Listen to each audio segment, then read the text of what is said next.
Welcome, Marie-Claire Kakpotia. I'd like to begin by thanking you for taking the time to come and interview with the Cambridge Journal of Law, Politics, and Arts to discuss your story as a women's rights activist fighting against female genital mutilation and forced marriage.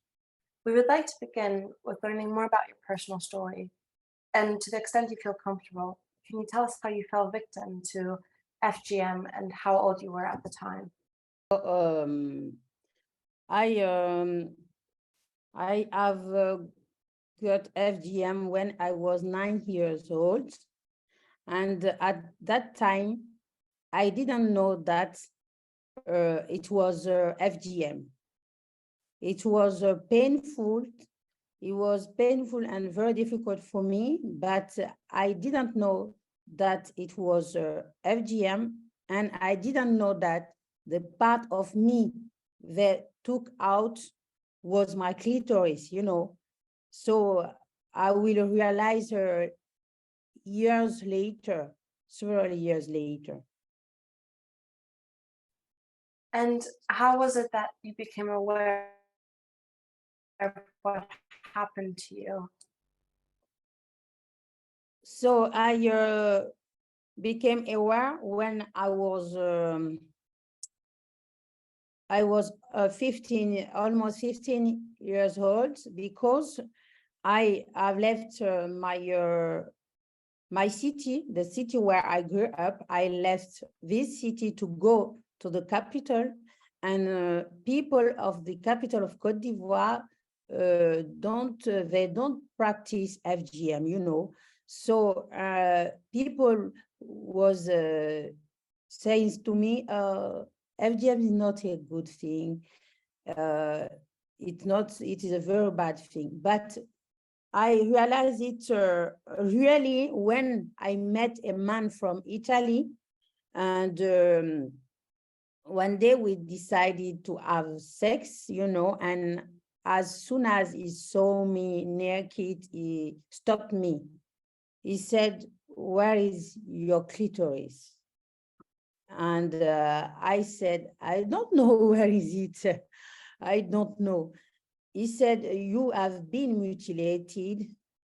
You cannot be a normal woman. You cannot have a normal life." And after he left me, and he didn't contact me again because he couldn't get over with FGM, So it was very difficult for me because I couldn't get over also of that feeling of being a half woman, being broken and undesirable. Of course. Yes, and it was when it happened when I was 19 years old. Wow. Thank you for sharing that. When he said those words to you, that you were mutilated, and that you didn't have what a woman would need, did you reflect then back at what had happened when you were at such a young age when you were cut? What was it like when you were initially first being cut? Did it seem normal at the time, or were you very much afraid of what was happening and scared of the surroundings? Did you know at the time what the implications were? Were you afraid, or did it seem did it seem more of a normal practice that everyone around you was doing? Yes, when I was 9 years old, even if it was very painful, very difficult for me, in my mind, it was, I was thinking that it is a normal practice, that it is a part of my education, because every girl and woman around me were mutilated, So for me, it was normal, and they did not explain me why they did that, and I did not ask question, because it is very taboo. It is very taboo. they took us to mutilate us, and they don't explain, you know. And for me, it was, I was a child. And I saw many girls mutilated. So for me, it is okay, you know, it is okay, even if it is painful. It was difficult. Girls was crying. I was crying also, because they told me that we have been invited to a party, and it wasn't a party. When we got inside, I was very happy to go. And when I got inside, it wasn't a party. It is difficult when you are 9 years old and 4 women sees you by surprise, you know, and they slammed you to the ground, and one took out a knife and cut into your vagina. It is very difficult without anesthesia. So it is it is the worst pain I have never felt in my life. Thank you. I can't even begin to imagine the fear that must come through, and what the thoughts that come in a young child at 9 years old's head when they're just being pinned down and cut into.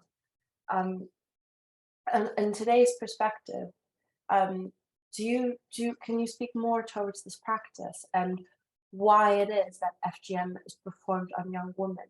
Is there a reason behind it? What does it symbolize? Yes, so FGM, it is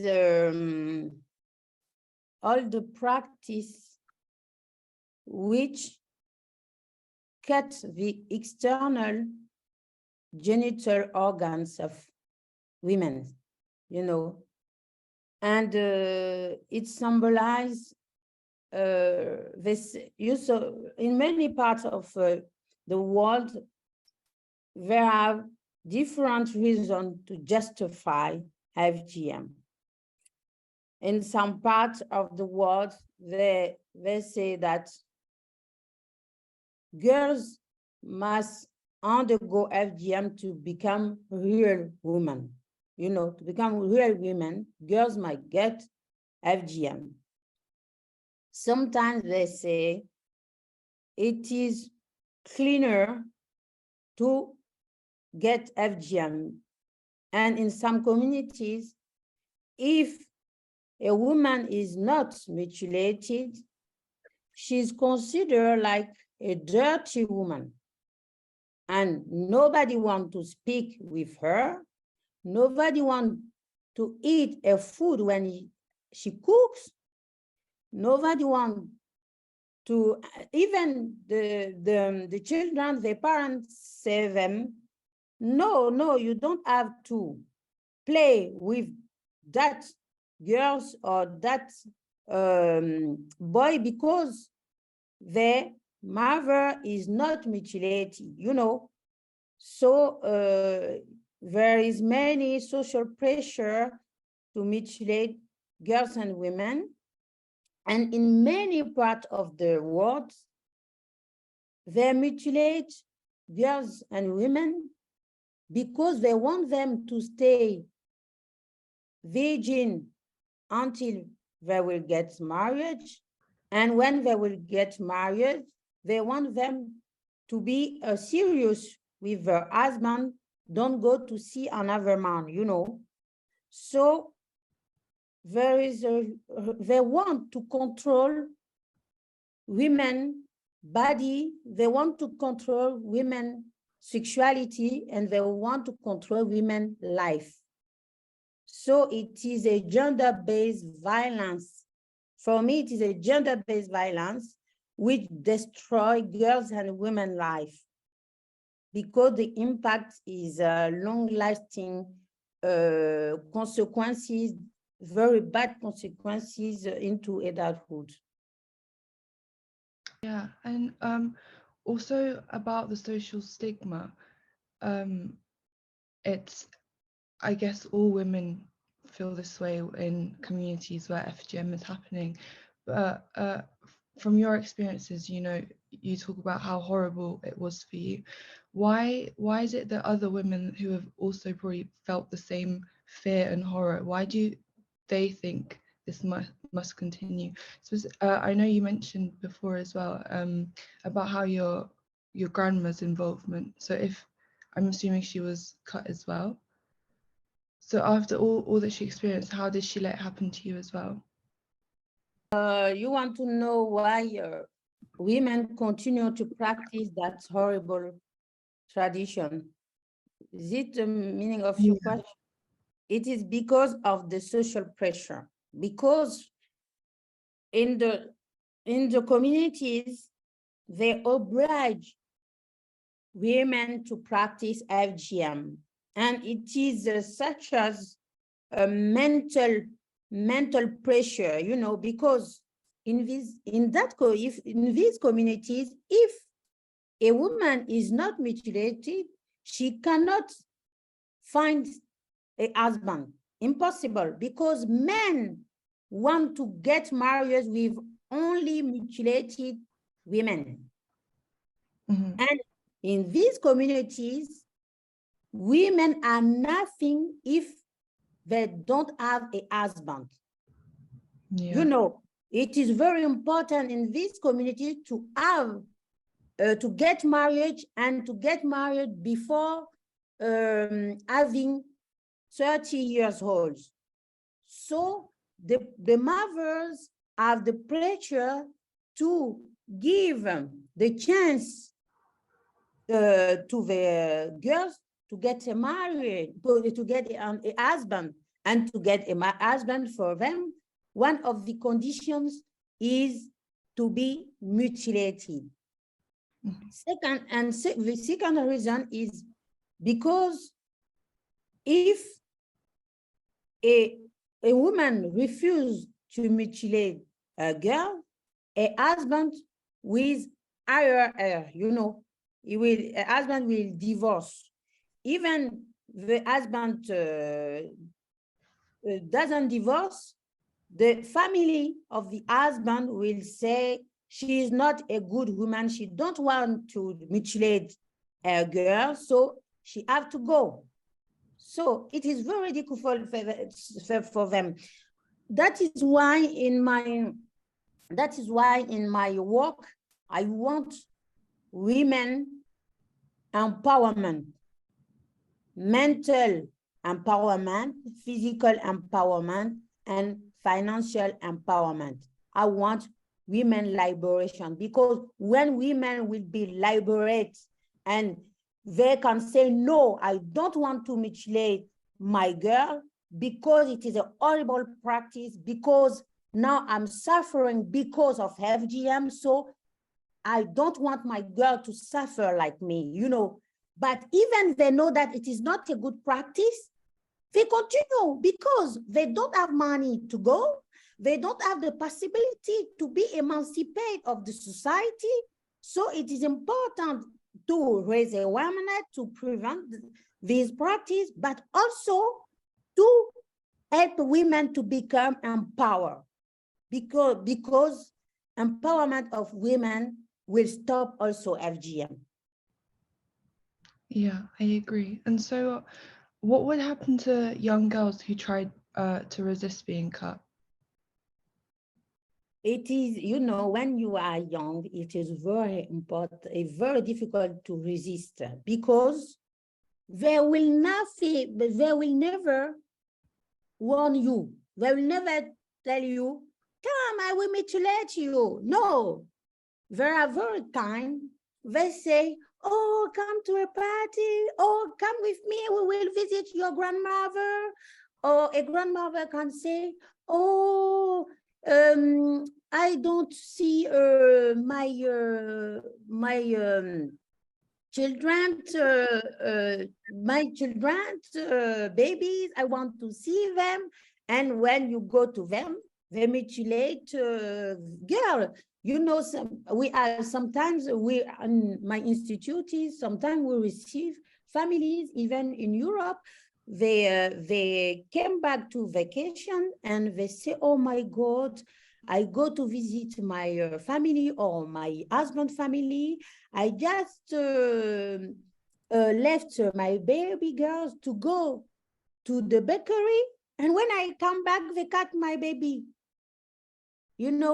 So it is very difficult to resist. The better way to resist is not to go there, not to go in the community where FGM resists, not to go, because if people go there, if the girl and the women go there, if they don't pay attention, they can cut the baby. Sometimes the neighbors can cut some girls of another family. That can happen also, so it is very difficult to resist. And when you are a young girl, there are sometimes 3 or 4 women. So you are a baby girl or you are a young girl, it is very difficult to resist because physically there are more power than you. So the best way to resist is not to go there, because it is very difficult to escape, very, very difficult to escape. So when a woman here in Bordeaux tells me she wants to go to a country, I say, if you go there, you have to sleep with your baby girls, with your young girl. You have to have them with you every time. Every time you have to keep with you your baby girls and your young girls, because if you leave them alone or if you leave them to the family, you will have very bad surprise. Yeah. And so from your experience and just speaking to FGM survivors, how can FGM affect young girls later on in life in terms of like the trauma that they've endured? So FGM can impact psychologically, physically, and also socially. Psychologically, because of FGM, like me, many women develop lack of self-confidence. They are not very well in mentally and also in the body. And they hate their body. Many times survivors tell me, I don't like my body is horrible. I don't want to look at my vagina. So it is very difficult to be happy when you don't like your body, when you don't have self-confidence or self-esteem. It is very difficult to build your future because sometimes some survivors tell me they want to die. They want to die because life is so difficult for them, because they are undesirable, because they cannot have a normal sexual life, because the normal sexual life doesn't exist, but they cannot be happy sexually, they cannot be happy sexually, and sometimes also they don't take the good decision for their life because they develop lack of self-confidence. Sometimes they choose a man who is not the good one for them because they are so sad. They choose the man who is here beyond, in front of them, and they don't look they don't search the good one for them. So it is difficult to be happy in their personal life. Sometimes physically they have pain when they have a period, when they have sexual, it is very, very painful for them. So sexually they can go with someone just for him, but not for them. Physically also, they can have gynecology problem, gynecology problem because of FGM. When they give birth to a baby, they can die. The baby also can die because of FGM. And socially, because of FGM, they can stay in poverty. Because of FGM, they can stop going to school. Sometimes when they get FGM, they can become sick for a long time, so they cannot continue going to school, and they can become sick because of infection, sexual infection, and so they can stay in a poverty. And you have to know also that immediately they can die because the blood flowed from them for many times, and it is not FGM in general. It is not done in a hospital. It is done somewhere in the nature, in a forest, or somewhere in a small room with no medical material. So they can die, and many times they die. You have to know that 1 in more FGM survivors die immediately or later in their life. Yeah, I mean, clearly the consequences far outweigh like any good side of it that anyone can think or propose that it would have. But have you spoken to cutters before? And if so, like, what was their response? Do they have any sense of empathy for what they've done? Do they understand the implications what FGM does to a woman mentally, physically? I have met a cutter some years ago in Côte d'Ivoire, and I asked her, why do you cut girls? She told me, it is a heritage of my grandmother. I don't know if it is a good word in English. In French, we say héritage.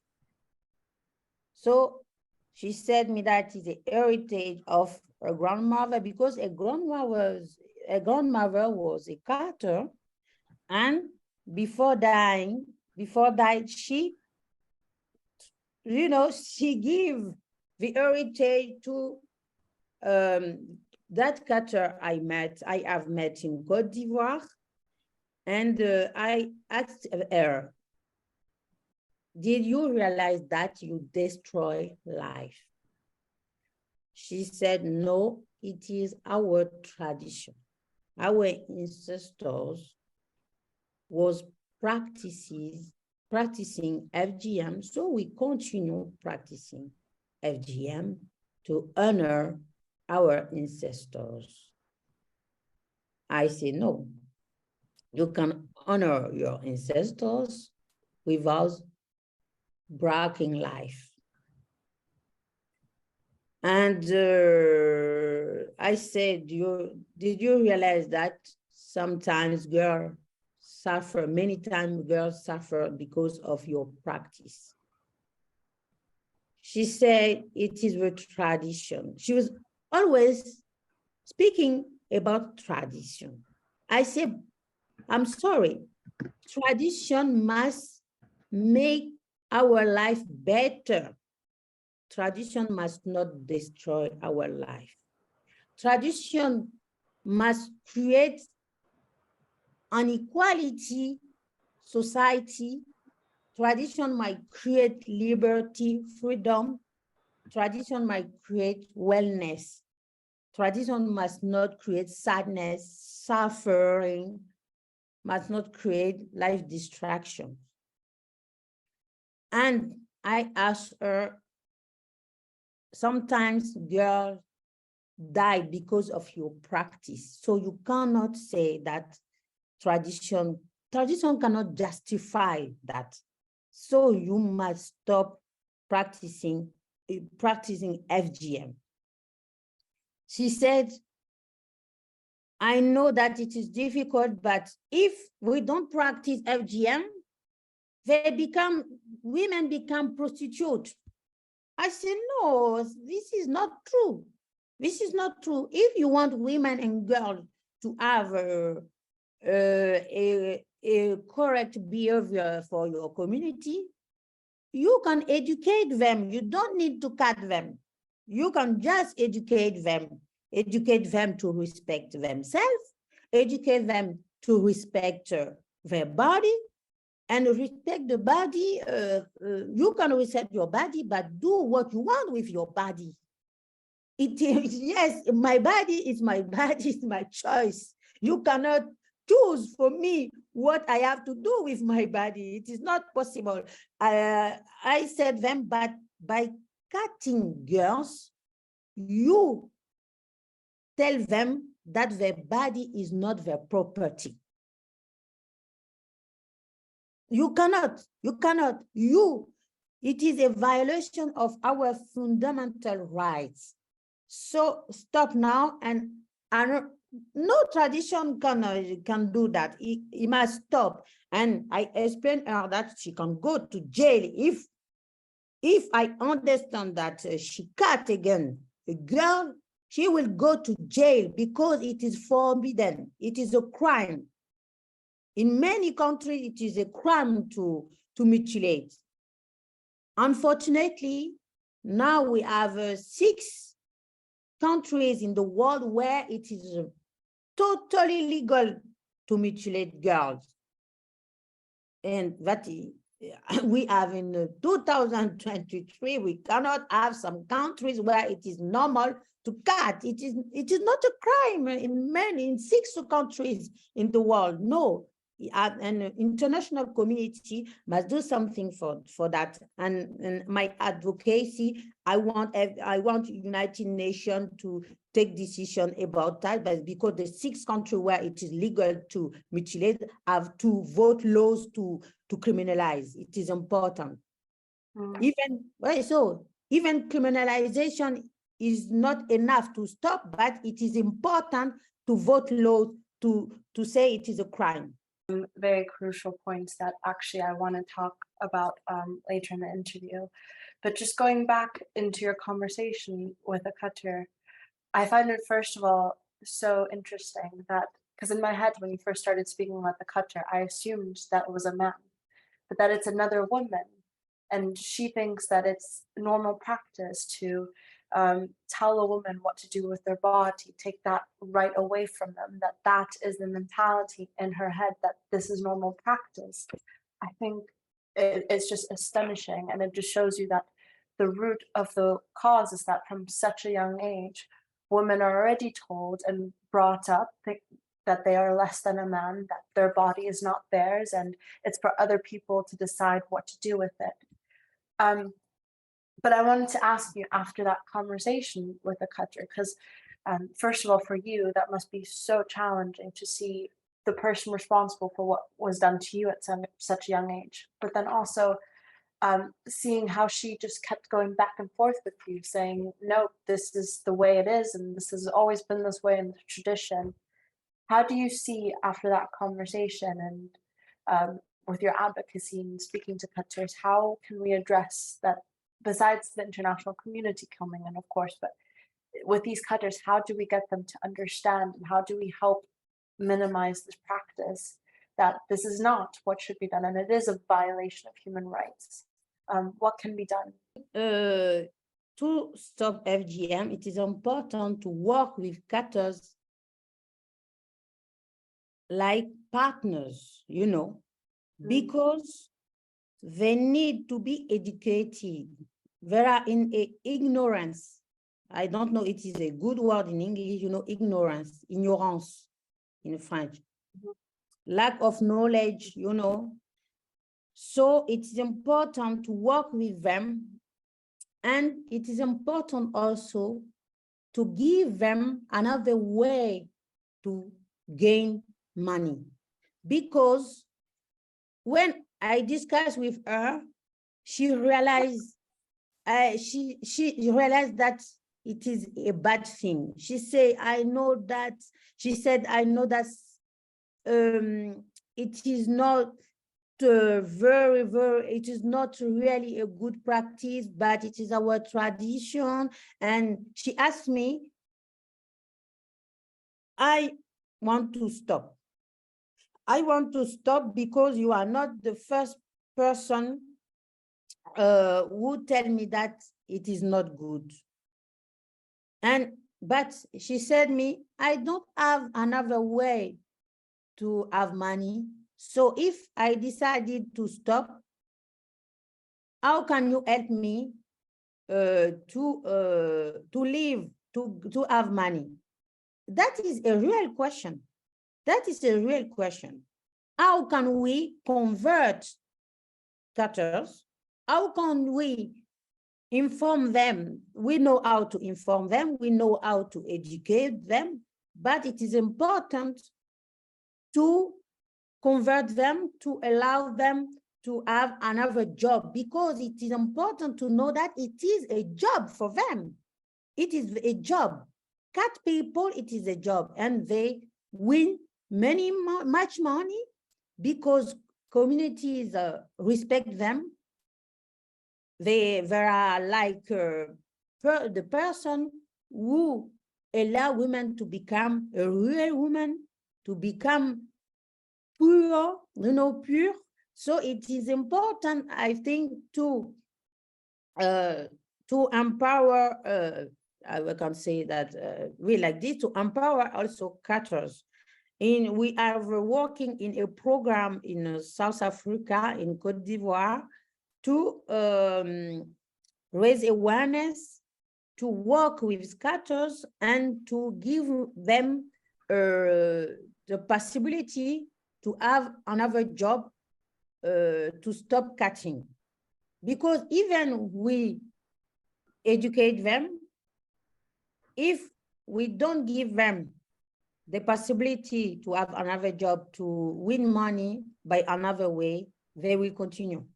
And clearly it's really important when we think of this issue, we don't think about the other side, and it's not just a tradition, it's the livelihoods of some of these people because it's been going on for so long. So yeah, I think it's really important not to neglect both sides, and education, I think, is where it begins. I want to also ask, so there's a misconception that FGM is just an African problem, when the reality is that women fall victim to this all over the world, including Europe. Why do you think people don't know this occurs in every country that they live in? People think that it is just an African country, an African problem, because in Western countries, politicians and even feminist activists don't speak loud about FGM. It is very taboo, even in politics, in activism. So it is important to spread awareness, to highlight FGM topic, because many people consider that it is a barbaric practice coming from Africa, because Africa is a barbaric continent. So they cannot imagine that Western countries are also impacted by FGM. Sometimes in my conferences, I said, because now in Western countries, it is the diaspora communities which practice FGM, but before, till 1960, FGM was practiced in hospital in Europe and in America, in USA. It was practiced by white people. It was not diaspora communities. It is important also when I tell it to people, they say, no, it's not impossible, because they say, barbaric practice. See, yes, in Europe and countries like France, like United States, SGM was practiced on girl who was depressive, who was who masturbate themselves, many or who was historical. You know, they cut the clitoris in the past in Europe and in hospitals, so it was legal. So now it changed, because now it is just diaspora communities which practice FGM, but it is important to say to people that it is a global issue, because many European girls and women are mutilated, sometimes here in Europe, or for many times during vacation. And this summer, unfortunately, some girls and women will come back in Europe mutilated. This is the reality, you know.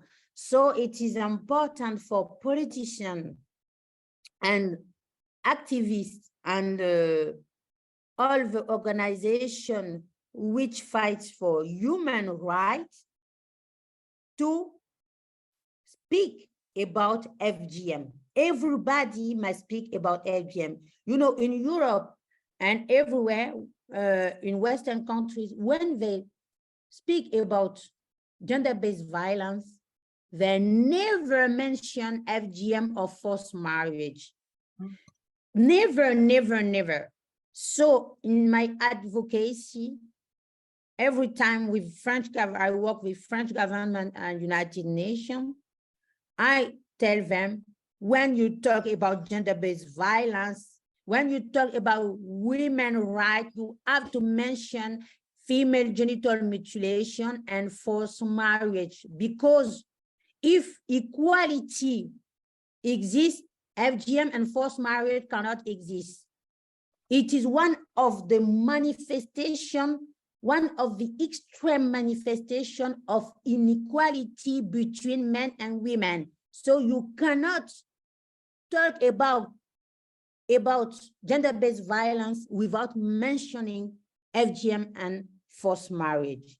And those are incredible points to address, because I think that's in today's day and age that we have gender violence, but FGM and forced marriage doesn't come up when it's one of the most prevalent issues and reoccurring issues that have, as you said, failed to be addressed, because the fact that there are 6 countries where this practice, which we know under the United Nations is a violation of human rights, is still legal, just says it all about how this needs to be further addressed and more awareness needs to be spread.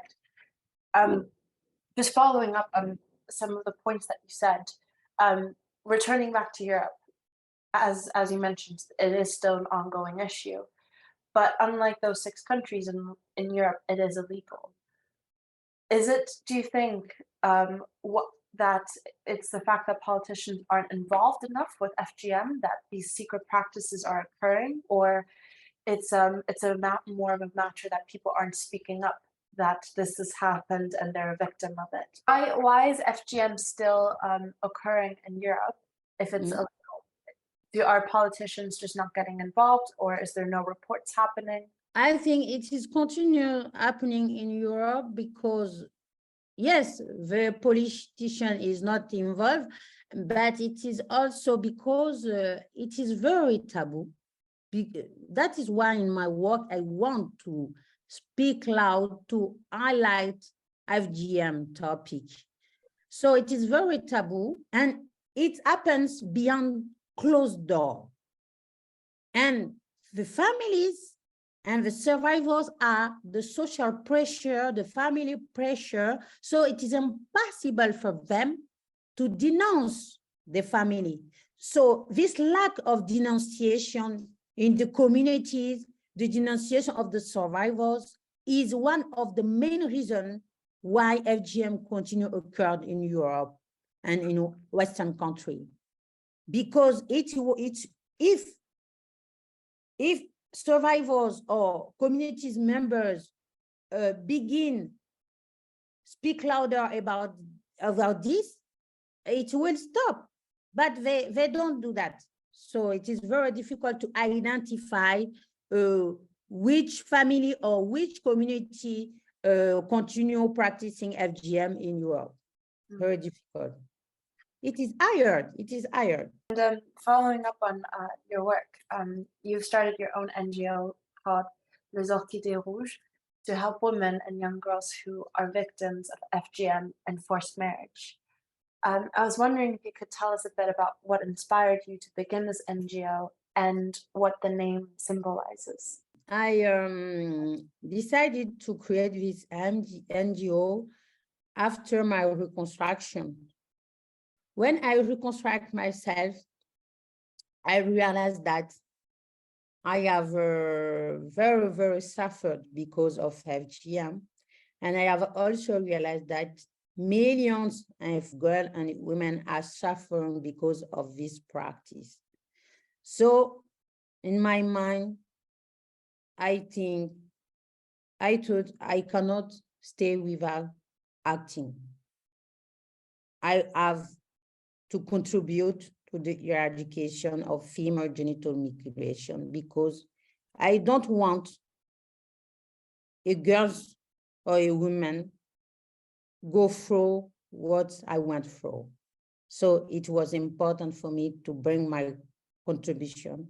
It was also important for me to create innovating solutions to support and give free treatment to survivors, to allow them to have victory, to allow them to become empowered, to allow them to become resilient, and to take the power in the body and the life, and said to everybody that a practice cannot have the last word in their life.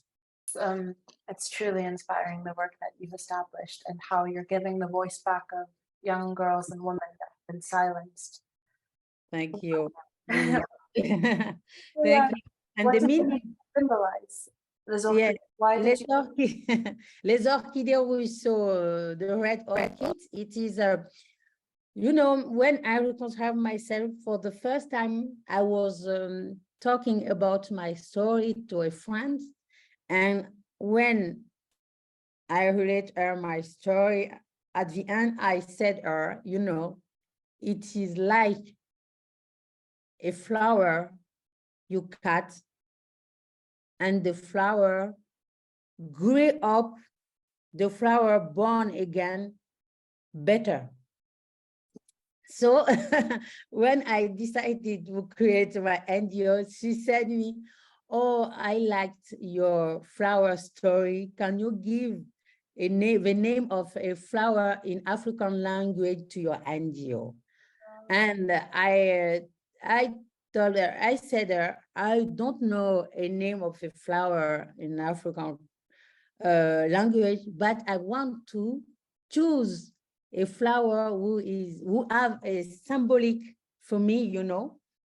And I look on internet about Les Orchidées Rouges, and I discovered that the meaning of Les Orchidées Rouges is the strong desire to have sexual pleasure, to have sex. And they cut girls and women to stop the sexual life, to control the sexual life.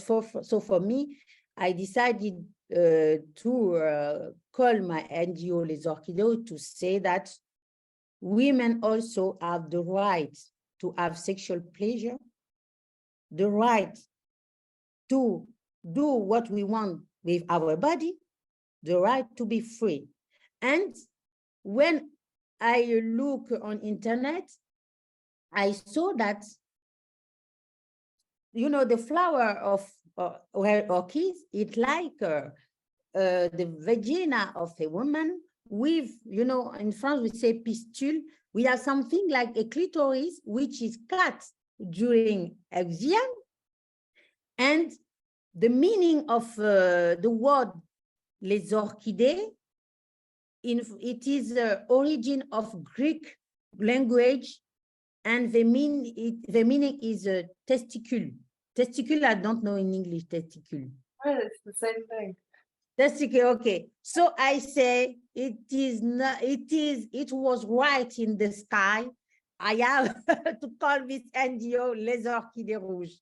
It was clear for me because everything was, everything was okay to call it Les Orchidées Rouges. The symbol is also so important because it's the first message you send out to women that you're empowering, but then also to the culture saying, you're not going to take our voices away. We are strong and we do stand together. And I think the symbol that you've established truly does that. Especially with the red, it's a truly bold color, empowering and desire, as you said. So it's very fascinating. I wanted to shift focus a little bit because I know that your NGO does also a bit about forced marriage. Millions of girls around the world are forced into marriage before the age of 18. And I was wondering if you could speak a little bit about this issue and what your NGO does to address this. We speak about forced marriage in our intervention when we speak with communities, but also when we train professionals in the hospital, in the schools, also because even European girls are victims of forced or early marriage when some will go to holidays this summer and some will not come back. Even last week, I was talking with a professional in a bank, and she was very sad because her cousin go to Madagascar. She was born in France. She went to Madagascar, and she never came back because they forced her to marry an old man in a country, and she stayed there. So we talk about forced marriage by saying to people in the communities and professionals also, even in schools, to say that we cannot choose for a person who she has to marry. We cannot do that.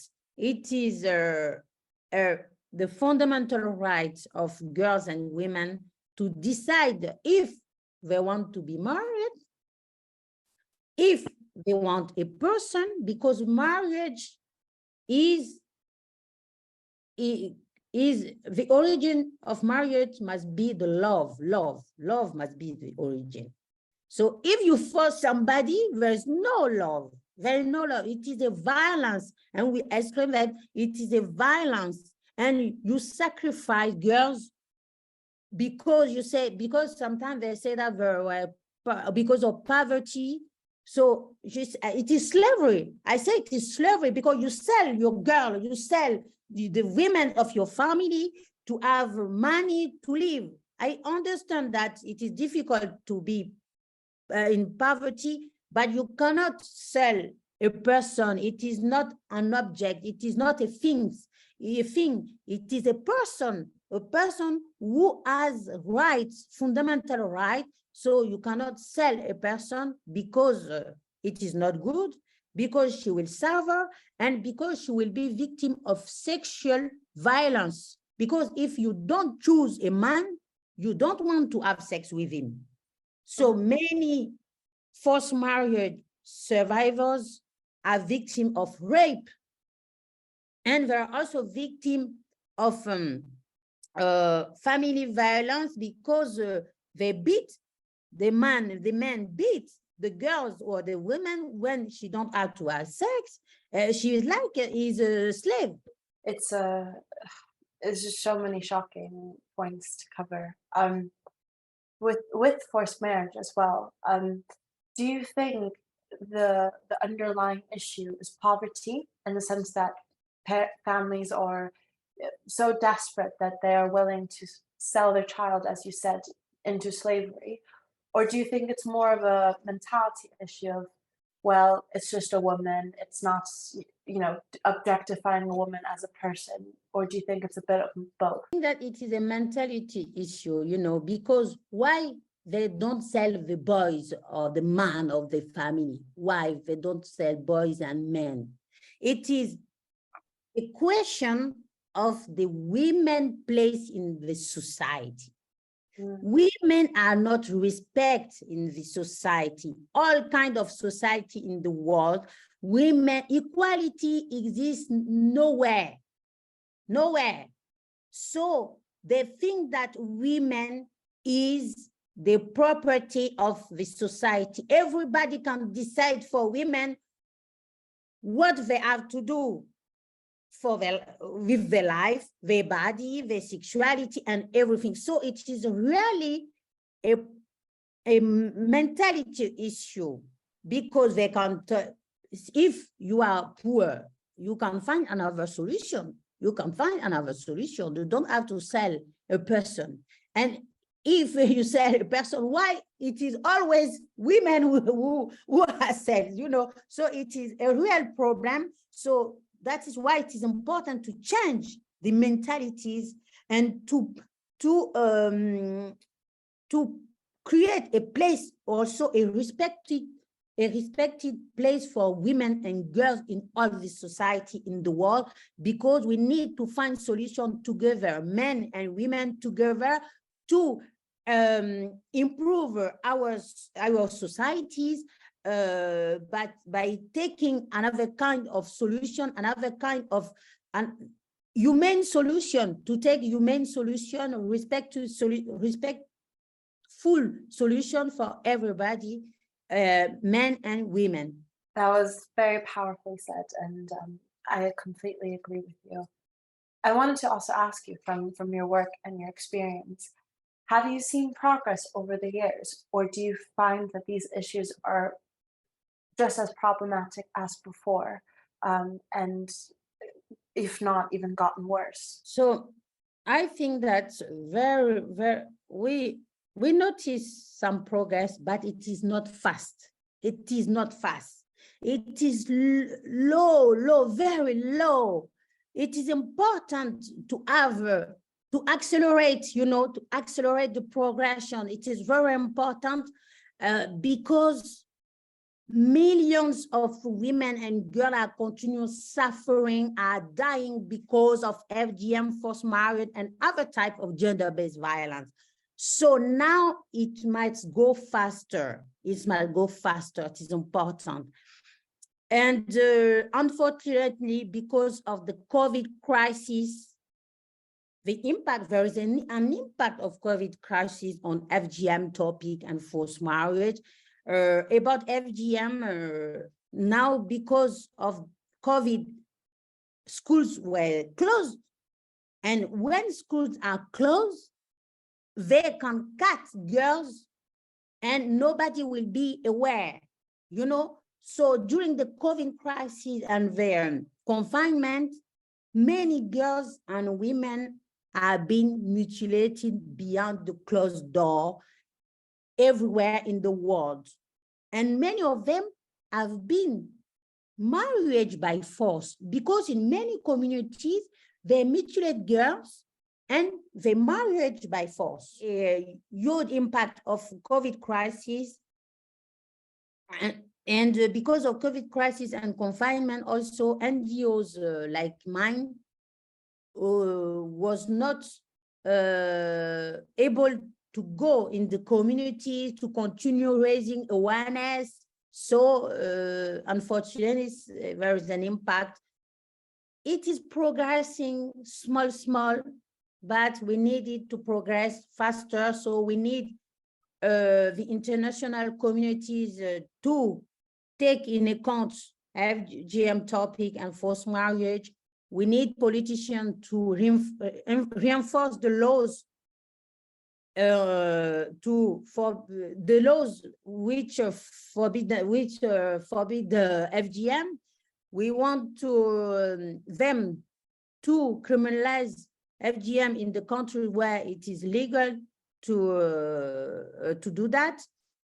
And we need also funding. We need financial means for NGOs, for organization to continue raising awareness, to also continue developing innovating solution to accelerate the eradication of FGM.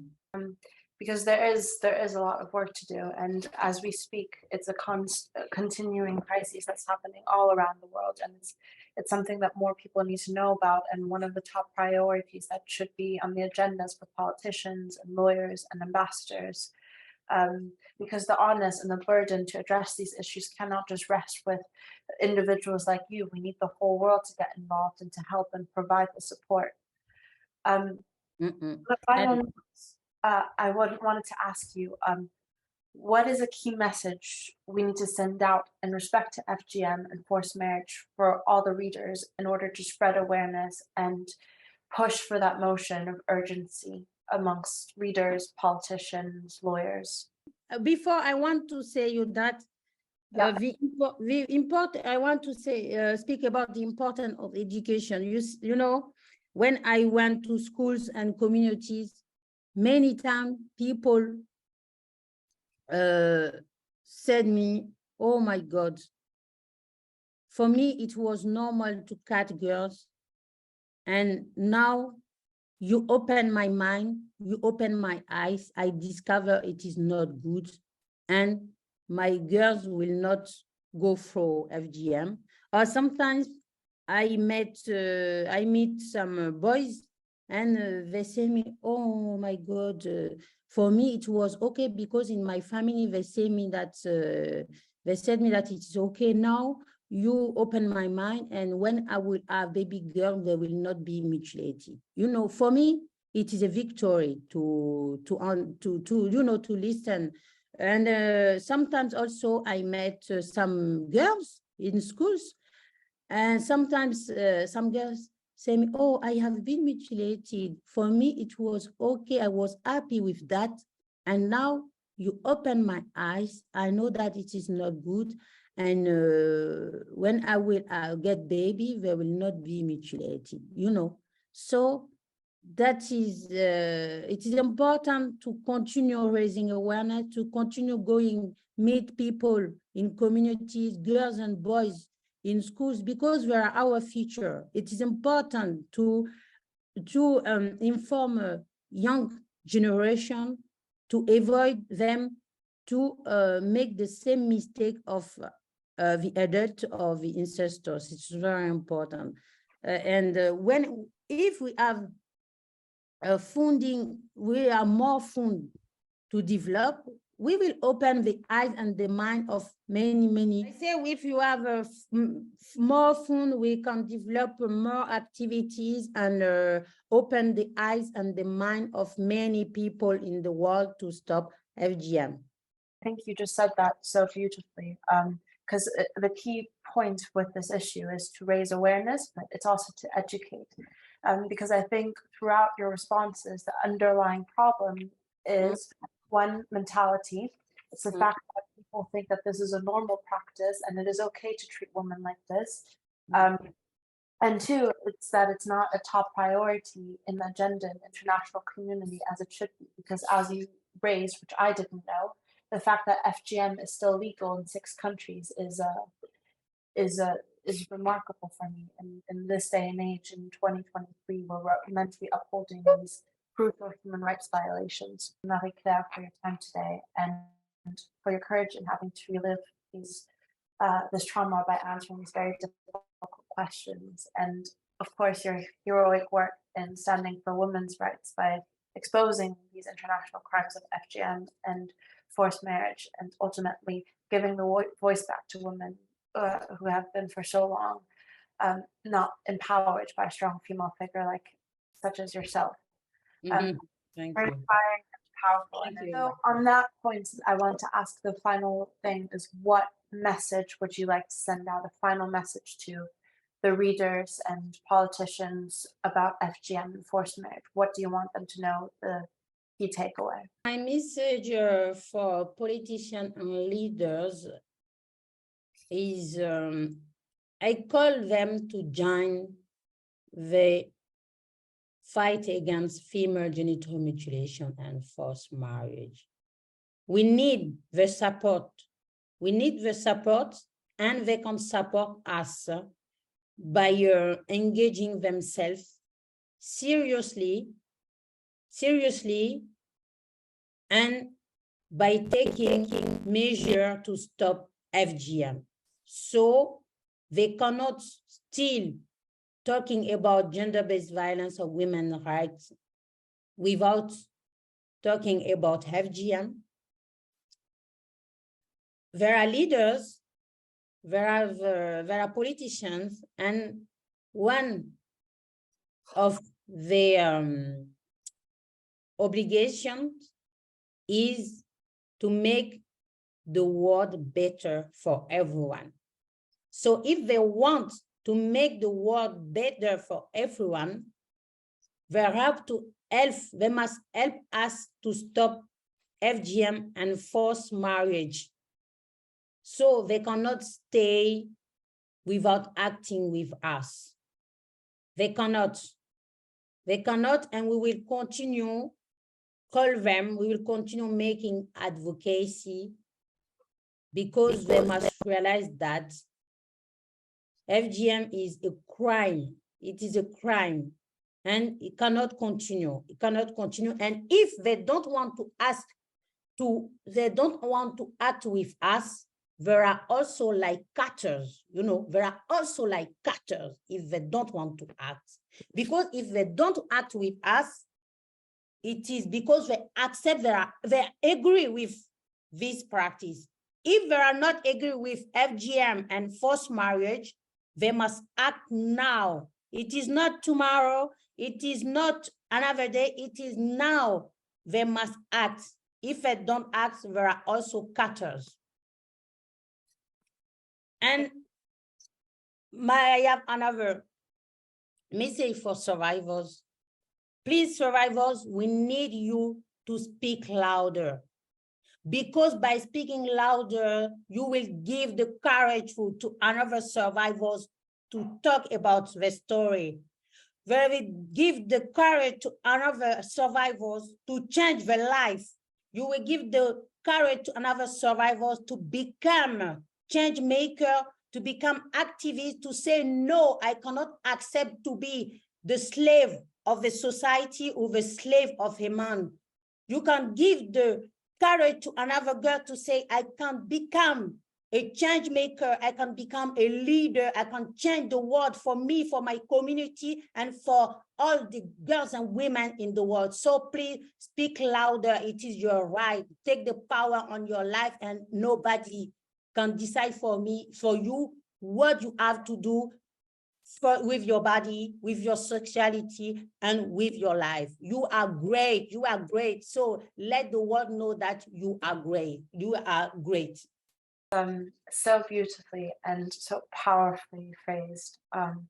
Thank you very much for saying all of that, and for your time today. And we're very much looking to including this in the publication, because I think it's going to raise a lot of important questions for people to consider about this issue, and also spread awareness, because even from today's interview, I didn't know a lot of what you've mentioned. Even the fact that 6 countries still have it under the law as legal is still, my head is wrapping around that. But thank you so much for your time today, Marie-Claire. It was truly an honor, and we're very humbled to have had you here.